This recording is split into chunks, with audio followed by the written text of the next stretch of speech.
Hey guys, how's it going? This is Dave Sebastian, coordinator of mentoring arts programming with Wayside.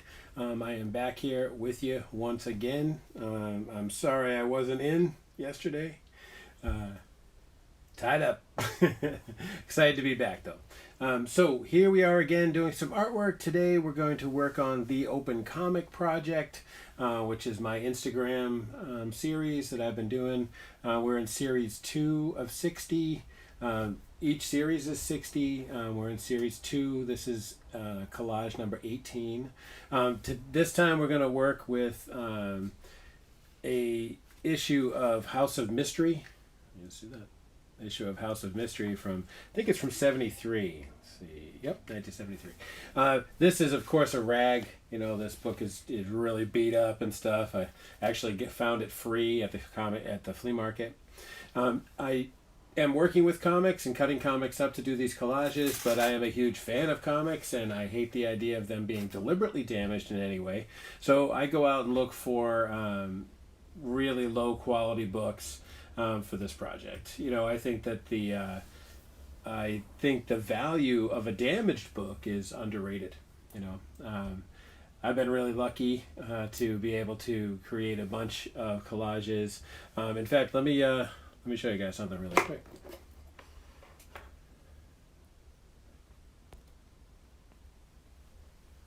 These are some of the collages that I've created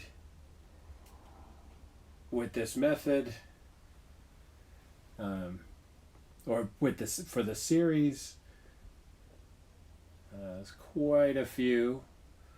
I don't mean to move too fast. I don't want to make anybody sick. There's a Howard the Duck one who happens to be in the news just now. So there's quite a few collages that I've created from relatively damaged comics, you know, and it's great. You know, it's a fun thing. It also gives me a chance to like experience the comics and the art in the comics. Again, you know, many of the books I've used are of course books that I've loved, you know, that I really, you know, want to share with everyone. That's the intention of this work, right? Is I feel like I jumped into it, I guess, but the Open Comic Project is about taking comics, removing the words and the linear nature, and creating a one-piece story or a one-piece experience. I'm doing two things with that. One is trying to celebrate the artist, share the artist with the young adults that I work with and the general public. Comic book artists have never been more popular and appreciated now. When I was a kid, it was definitely, they were underappreciated, right? Today people really dig them, but that's kind of part of it. You know, like you might love Gene Colan, but like how much Gene Colan artwork do you have in your place? If you've got an original drawing by him, great, but other than that, you know, Gene Colan's awesome, but I haven't seen a lot of posters. So you just have to have them in the white box in the corner of your room and pull them out when you want to read them. But after a couple times, they're just there, you know, where here you can experience it every day. You know, I love Paul Pope. The collage here next to me is a large Paul Pope piece, and it's amazing. You know, it's a really fun to experience it new every day, and that's true really with every one of the collages. I'm not going to say I spend a lot of time looking at each one every day, but a different one will catch me each day, and I really enjoy it. You know, I've done really small ones. My smallest are 4x4, and my largest are 18x24, and the spectrum in between there. You know, probably my favorite odd size is 6x20, which is one I can't remember where I got. I think it was from Ampersand, and it was their textured artist board, and this one was textured like brushstroke, and I find that to be really, really fun. But I didn't have anything painting wise that I wanted to do with it, so I did a collage from Jack Davis on it, and I think it came out great, and I love the weird size. Now the problem with a weird size, right, is framing. All of my pieces are framed with custom frames from a guy that I met on Instagram. That I met on Etsy. Really great guy. He's done awesome stuff for me. His name escapes me at the moment, but I'll remember it in just a second and let you guys know. Let me see if I can pull it up here.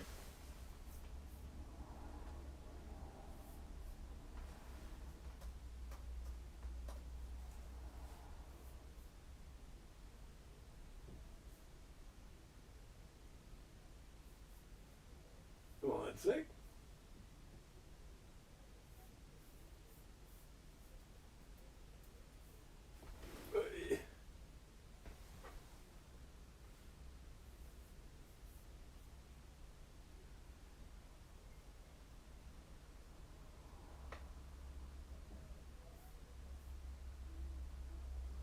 He's called Dry Run Woods.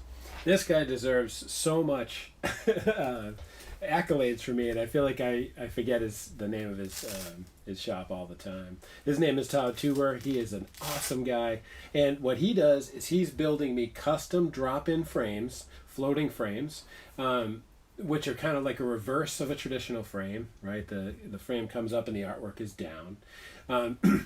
This guy's been making great frames for me now. I guess it's been almost 2 years. And I have every single one of my pieces in one of his frames right now, except for the ones that are on gallery depth artist boards, which gallery depth is basically it's an artist board on a masonite frame. So if you look at it on the side, it's thick depending on the size. I've used everything from the flattest ones that I've used in the frames to up to 3/4 of an inch, which is basically is a box coming off the wall. The great benefit of those is you can collage the side in addition to the front and create like a couple of different types of experiences. What I've been really enjoying is putting text down the side of the collage, because there's no text in the image at all. First thing I do is remove all text. So having the text down the side helps to, it's almost like a chance to create some weird commentary, since I just make a pile of text and then pull them out sort of randomly, but I'm trying to create some kind of odd story or conversation or something like that, because it's all word balloons, right? Anyway, that's kind of what's up with that. Oh, I need to turn this machine off. Whoops. That ain't it.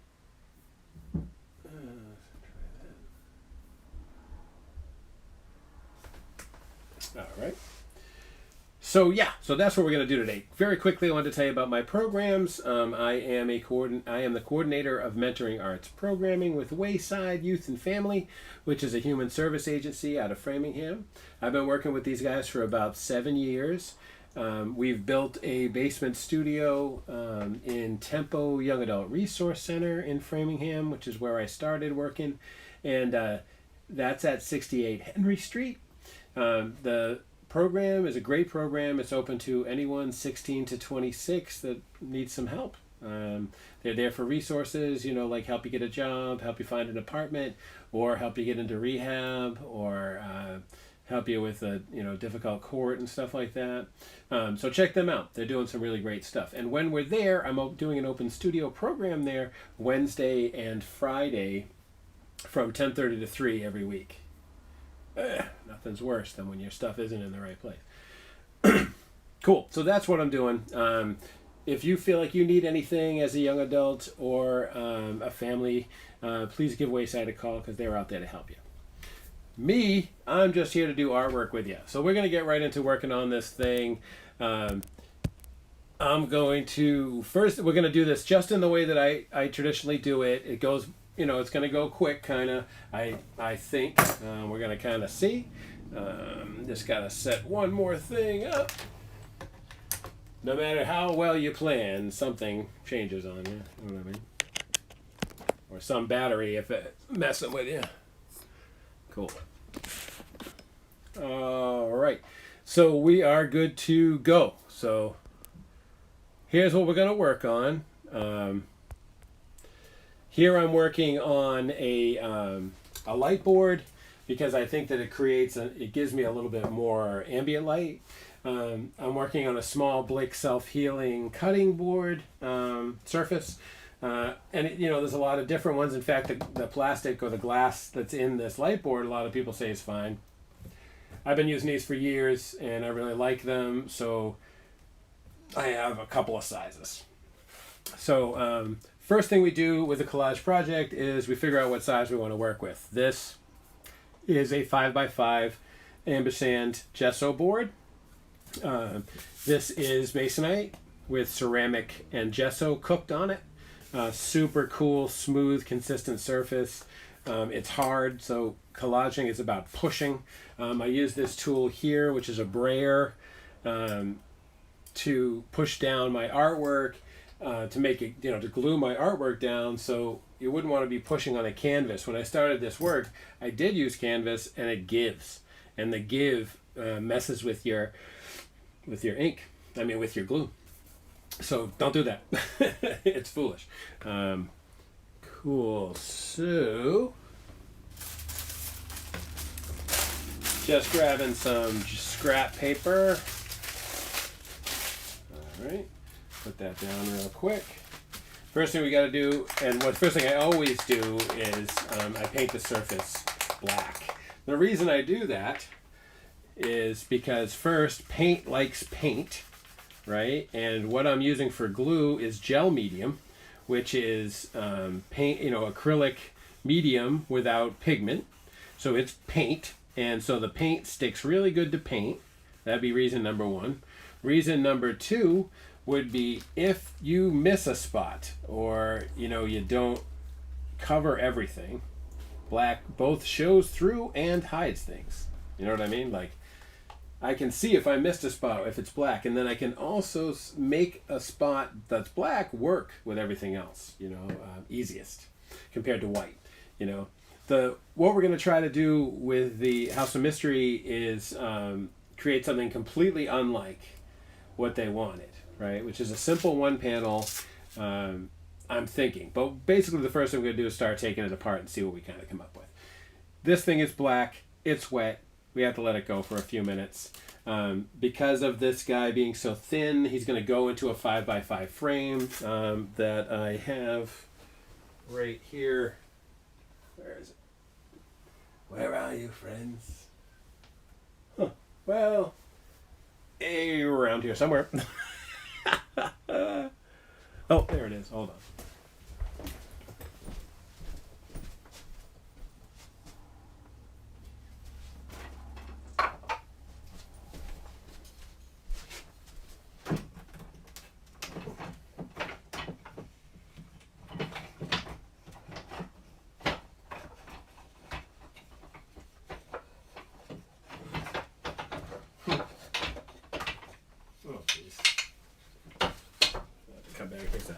All right, jeez, man. Nothing is ever easy. So this is the 5x5 frame that we're going to use, and if you take a look at, this is another 5x5 gesso board right here. Nice, clean drop in. You know what I mean? Looks cool. I totally dig it. So that's what we're going to do. I'm also going to paint the frame black real quick right now.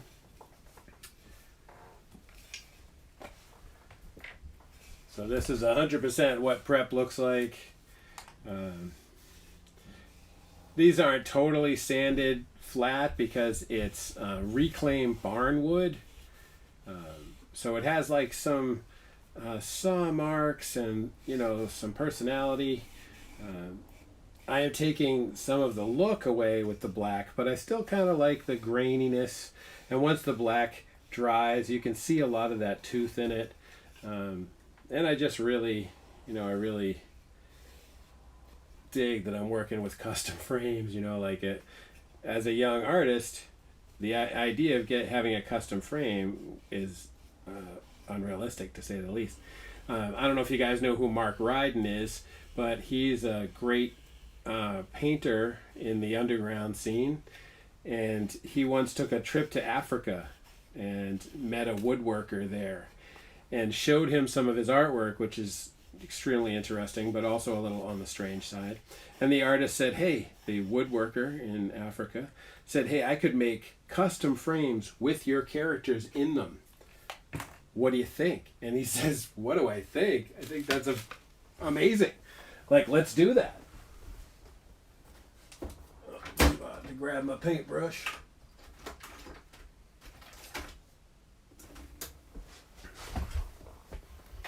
Sorry about that, guys. All right, so inside here, you got to just put a little paint because I can't get this dauber in there all the way. This is a great way to paint though. Really, really fun. Cool. So all we do is kind of, put it on a little thick. Keeping in mind that, this whole deal is going to be under the artwork.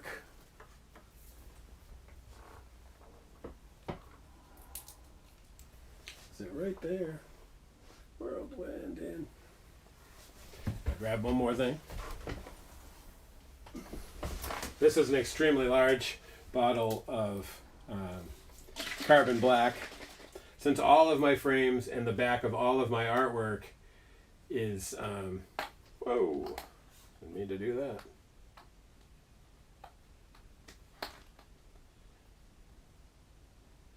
There you go. Oh man. Jeez. Maybe this just clogged, just sticky.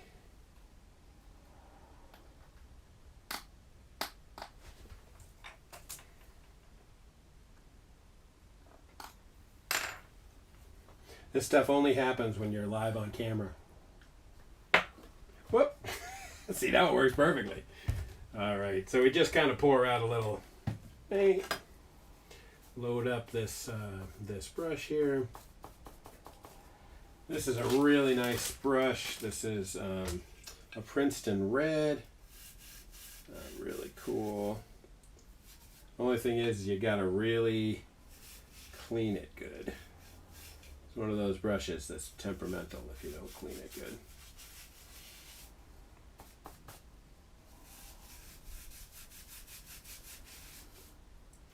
This is a fairly general fill here.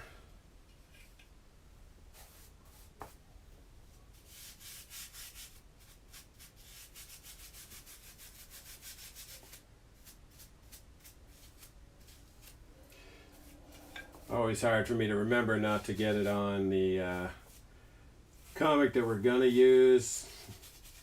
I always feel like I wish I was a cleaner, artist. And I think,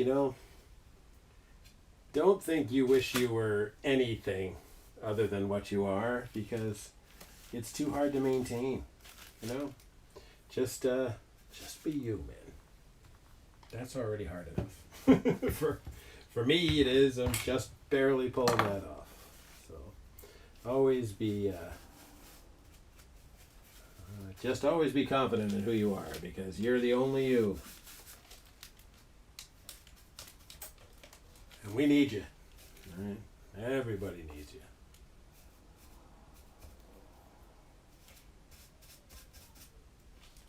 All right. So all we want is just to make sure that the inside of the rectangle is black, because that's going to be able to be seen around the artwork. You know what I mean? And one of the things about using raw wood is that it has some little holes and some personality and stuff, and that's pretty much fine. You could just, that's one of the fun parts, right? All right.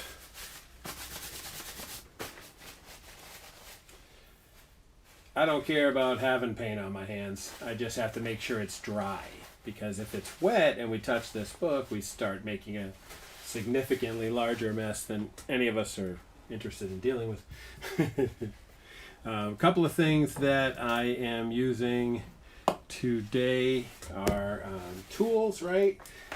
Already we've used, this is golden high flow acrylics with a dauber cap on it, which is basically to make it into a bingo marker. But I find that's a great way to gesso surfaces and to pre-paint surfaces. Very, very quick, pretty fun. It's I don't mind brushes, but if I could just hold a giant marker and do the job, I'd be fine with that. We also use the big bottle of golden. This is my refill for the little guy. All right. Then we'll be using this tool here. This is a vinyl puller. So you can pick vinyl out for a stencil in the event we need it, or you can pick artwork up. I use it for that. Then we're using this, which is a paper spatula. This allows you to move artwork around without touching it for two reasons. Number one, we can make a finer movement with this than with this big thing. You know what I mean? And then the other thing is that you can pick up corners and slide other ones in a very egg-like way with the spatula. And then the last and most important of our tools would be this one. This is, of course, a mat knife. This one here is a Fiskars. I like Fiskars. I think they make some pretty good products, and they're really comfortable because you can hold it. There's this rubber surface that covers the whole thing, and I really like it. Let's see if we can get in a little bit closer. All right, that's probably it.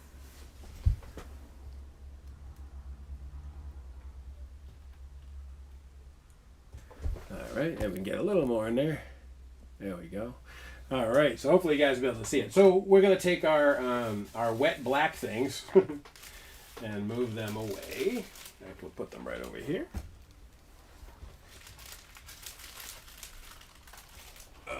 Anytime you make a mistake on a drawing or anything like that, save your paper. I am forever looking for like another piece of paper that I can use as a palette or whatever, you know. Hey, it's Molly. Molly's coming in. Hi. Hey, Moll, what's going on? Nothing. What are you doing? What's happening with you? Nothing. I feel like the camera's up a little to be able to see a smaller person. What are you playing? Roblox. I see. Yeah, we'll work that out as soon as I'm doing this thing. What else are you doing, Mom? Why are you here to visit us? Just to remind me? Mm-hmm. I gotcha. All right. All right, you guys. Always good to see them all, you know. You gonna hang out there for a sec? No. Oh. Love you. Love you too. Bye. Bye. Always nice when Mom wants to stop by. That's very, very cool. All right, so we are going to work with this thing. Whoops. All right, so this is the book we're using. Let's see if we can get it up in front of you a little bit more. Let's see what we can do. So the first thing you got to do is disassemble the book, right? So with this one, we don't have to do much to get the cover off. So we're good to go there. Although I'll tell you, I don't know about you guys, but I love these old ads. You know, like, I'm sick and tired of my job. Go to the Cleveland Institute of Electronics. Or don't be half a man. You know? Oh, and then these are the awesome stock car, you know, what are they called? Stock car racing? Slot car racing? Oh, I can't remember. But these things are amazing. It says, pick up the speed controller, pour on the juice, and you're in control. Oh, I love it. Right, so that's the first thing we would do would be remove the cover. But I don't think we have any problem with the cover right now. This is nice. This is a model by MPC from the Walt Disney Pirates of the Caribbean. It's awesome. Oh, man. We got to get this camera down a little bit. All right, there we go. So I can't reach it. Oh. All right. So in here is the, you know, anytime you're going to take anything apart, books or anything, always go to the most important stitch, right? And so for a comic, the most important stitch is the staples, right? This is a great tool for pulling staples, but it's not a great tool for getting under them, right?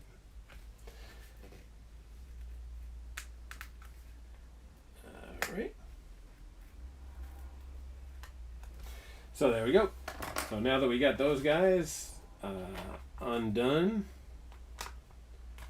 just grab them from the back, pull them out. again, I would, as I said in the beginning, I would never do this with a comic that had any value at all.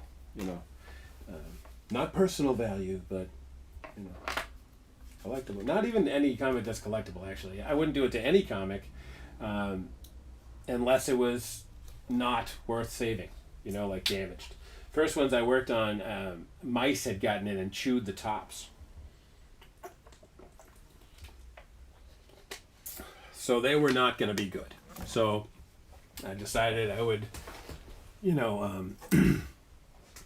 try to fix it.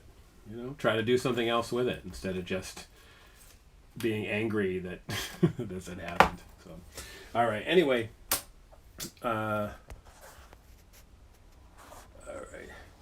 Fine tuning, So now it's a process of going through and deciding what we need and what we don't need. These old books are cool because a lot of times there's an ad every other page, right? So you get 2 pages of good stuff and then 2 ads and then 2 pages, because one of the hardest decisions in this process is deciding what you want to use and deciding what you don't want to use, because the back of some piece might possibly be good, but if you need the front, and the back is junk, and you have to make those choices, right? This Pirates of the Caribbean ad, not something I need at all, but it's an ad, so we could take it down and flip it over, take a look. No.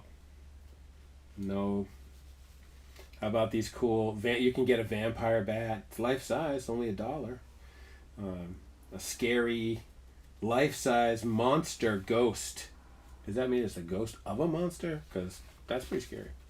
All right, so this we don't need.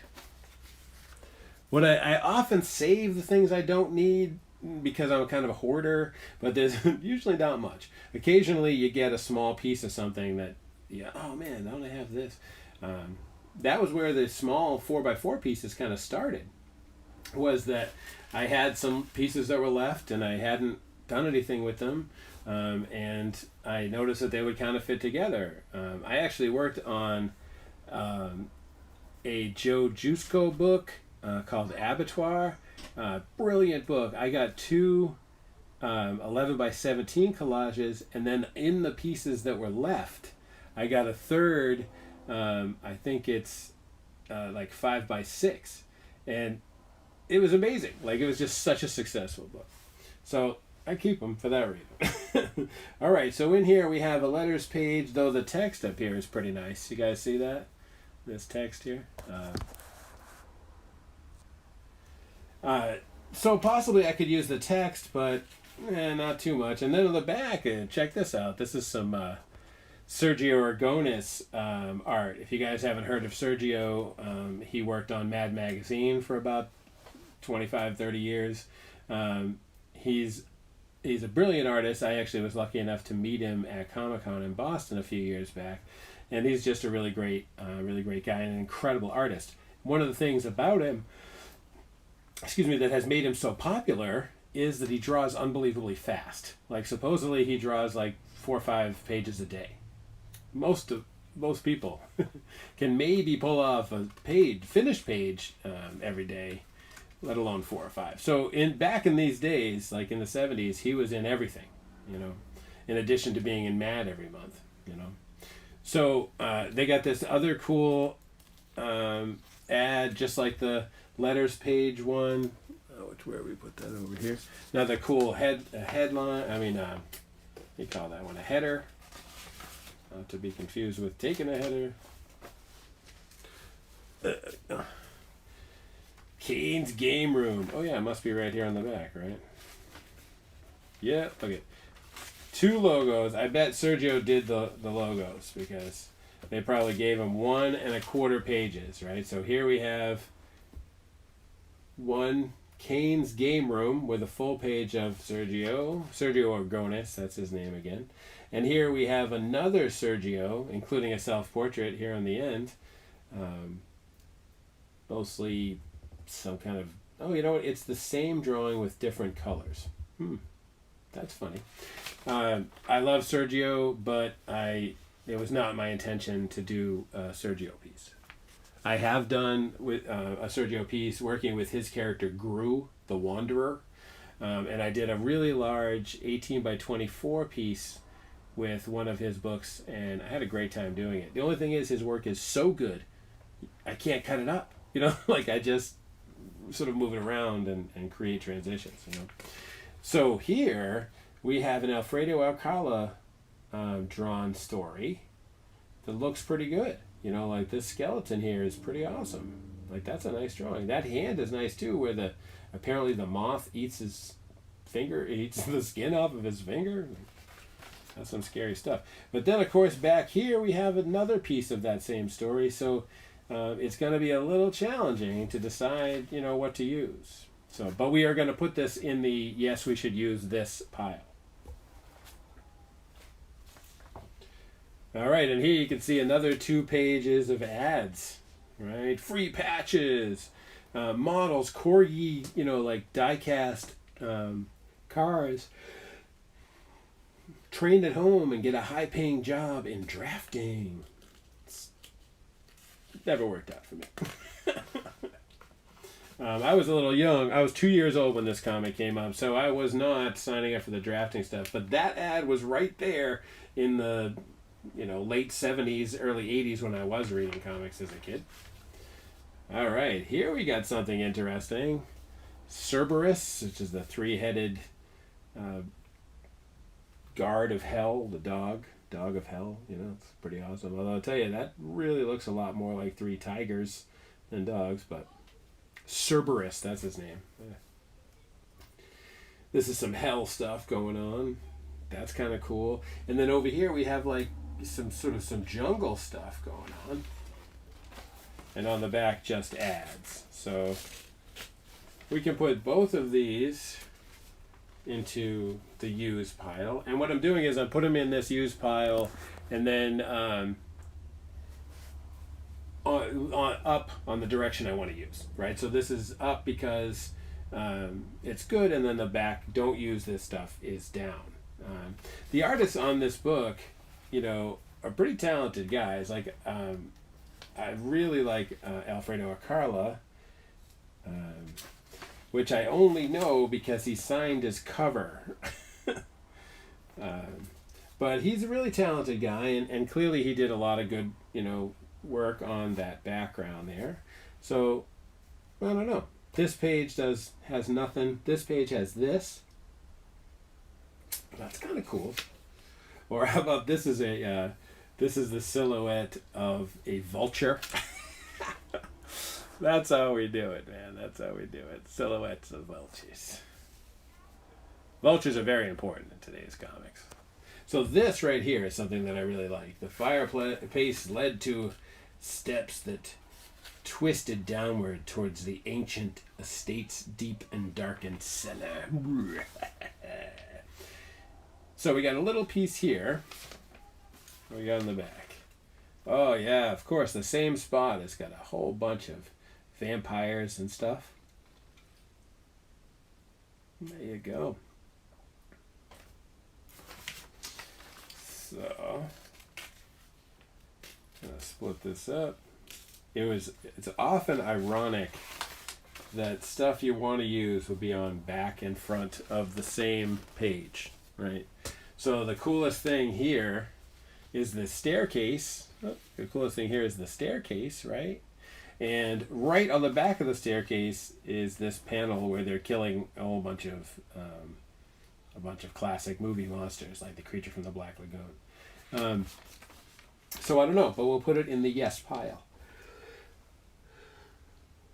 Oh, excuse me.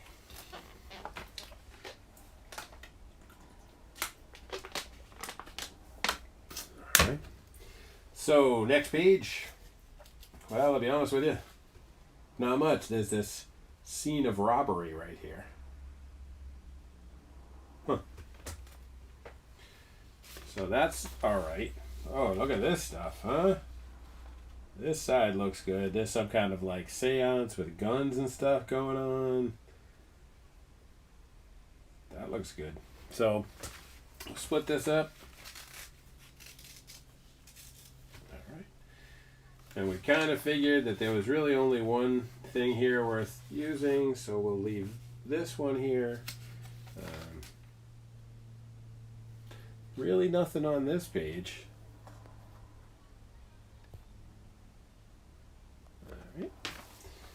This page here's got some good jungle. Not much else though.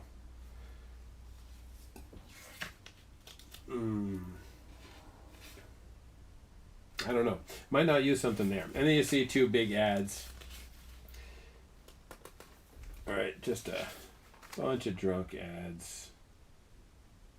Nothing even funny in there. Back, like I said, more ads. Nothing good though. Oh. At least it's cool that they keep their ads to, you know, certain. Back in the day they had their ads in certain sections. These days, do they have ads in comics? I can't even remember. I don't think so. All right, this here is a really nice drawing of a jungle. I like that. Then over here we got some characters in hell, it looks like. Oh, Eternal Damnation. This drawing here, the edge of this guy's face is pretty funny. And we are, so of course we're looking at comics backwards order. We already saw Cerberus, and here is him suggesting that Cerberus was there. This is a great drawing of sort of a demonic scene. Seems to be, this second story is pretty cool.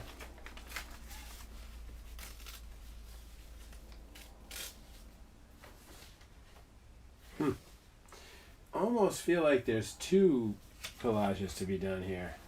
Well, we said that we wanted to use that jungle.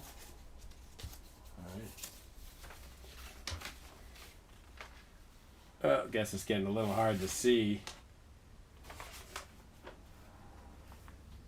I could turn the light table down a little. Alright, there you go.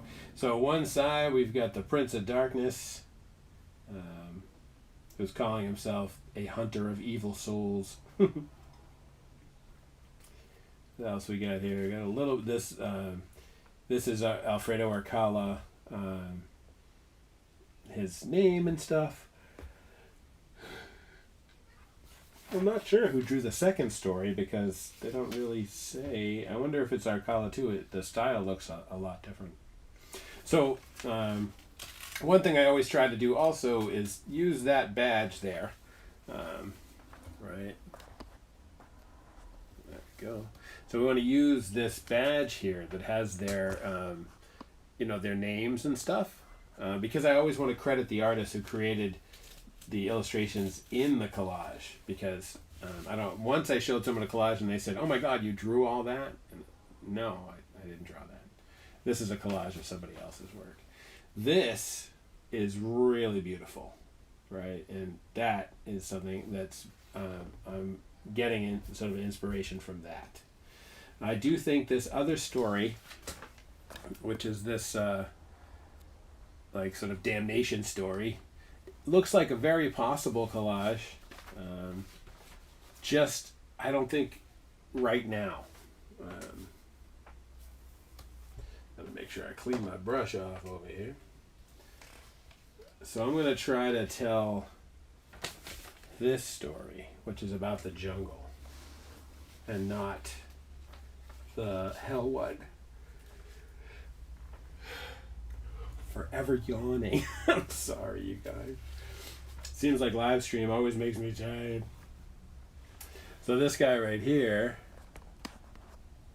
it has some good jungle, like we were saying, but not much else. And the jungle here is possibly not even worth saving, depending on how much we need. Maybe we'll leave it, we'll leave it here just in case. And then we have this weird thing that's going on here, which I like. So we wouldn't want to cut that up, except that this right here is pretty cool. But it would basically take this piece here out, and that piece there is at least somewhat cool. I don't know, but I think that this damnation story is awesome. So I think I'm just going to keep it on the side here.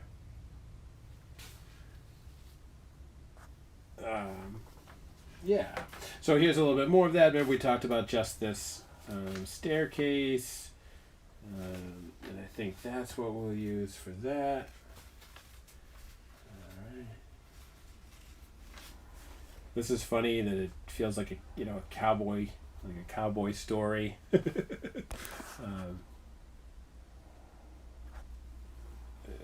Cowboys in the Mexican jungle.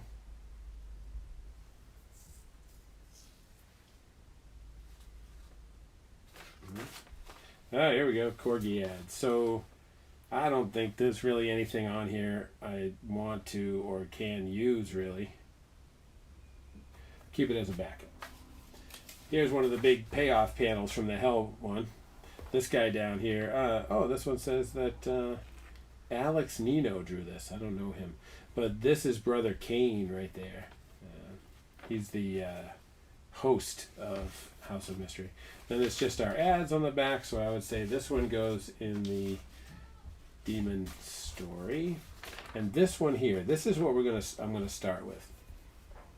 I want to cut this guy out, this panel out.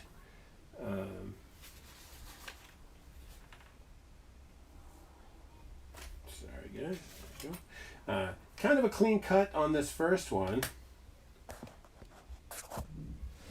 I just want the skeleton, but I want as much of him as I can get.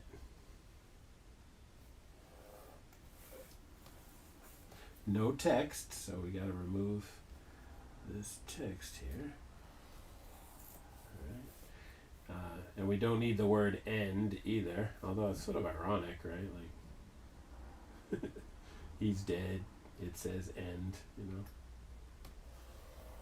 Alright. Cool. So this is our first piece. Ironic, interesting. Maybe it's interesting, maybe it isn't. I feel like collage. I always do a collage. Wind up doing collages backwards. The assembly part is always backwards for sure, because as we move through building the collage, we tend to overlap from left to right, and then at the bottom, you have the final overlapping piece, which basically means all of it is overlapped going the opposite direction. So you have to go back and collage in the opposite direction. All right. So there's a lot of throwing things away that goes into collage, because it's really easy to make a huge mess around yourself and have to deal with that. My room is perpetually having tiny pieces of comic pages and stuff underfoot. All right. I don't know about that one, but we're going to try. There's a good little piece right here. It says, "Die, evil white man." It's pretty silly. Not silly, it's terrible. But I'm going with silly. Really like this panel right here where his finger skin is missing. But I don't know if we're going to wind up using that. Alright, here we had some jungle that we just talked about, so let's just take jungle.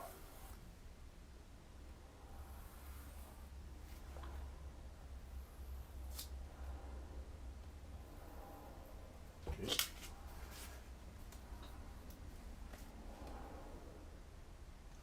Some really good drawings of the South American jungle. Gotta think the artist had been there. You don't get this kind of effect from a book. I've been to the Mexican jungle and it's awesome. In fact, all of Mexico is a really great place. Sorry about that. Probably lost our camera for a sec. Don't think there's anything else on here to use. But as we go through, you want to make sure you keep anything you think you might use, which is this piece right here. Oh, too far over. Okay. Didn't really care.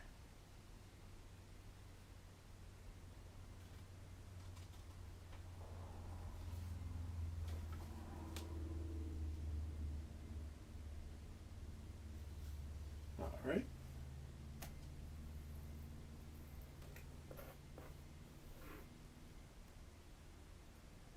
Just take our text out. All right. There we go. Got another piece. What I'm thinking is a jungle sort of piece, you know? All of the artwork in this story is great, but the artist just probably must be a cowboy story artist. This time in the 70s, there was quite a few really good cowboy stories going.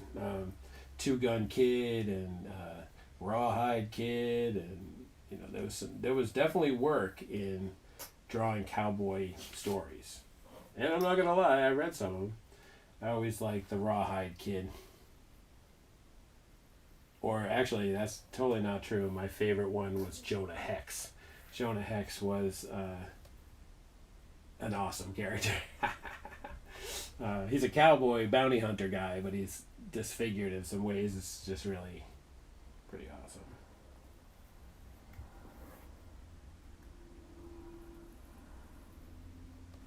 All right. Don't need those at all. We can just throw those away. Yeah, trying to keep as much of this jungle as I can. We just don't need the text.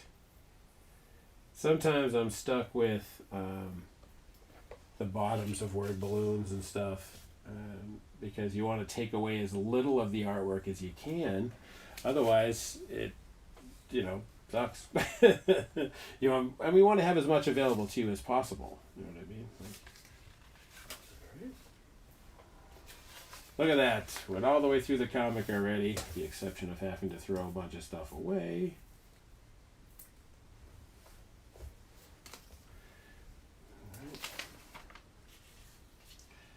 This is probably... got to get this thing to work. Come on, stupid thing. Huh. Let's see if it's true with me, too. Oh, yeah. Can you guys see me okay? Looks like my broadcast is like a little buffered out. Huh. Well, hopefully it gets better. Oh, I don't like that. Hold on just 1 second.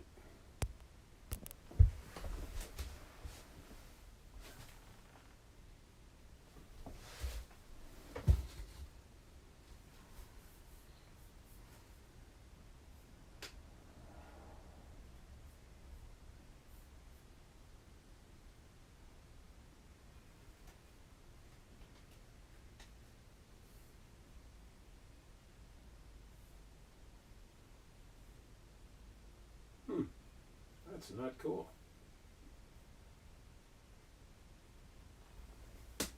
Has it been like that the whole time? That'll really suck. I'm not sure why everything is so blurry right now. I'm hoping it has not been this way for you guys for the whole live stream, because what are we looking at? Right? It looks like some kind of internet issue. With me, with you guys, I don't know, with the internet. Looks like my Wi-Fi is a little bit low, but it's back to full right now. But it's definitely freezy. Oh yeah, it's not even really switching. Oh, there we go. Well, I guess we're going to keep working on it, and I'm sorry, I did change my resolution because my streams keep crashing. But if you guys, I'm sorry about this. Maybe we should stop. Let me see. Oh yeah, pretty glitchy. All right, I'm going to jump out and then I'll come back.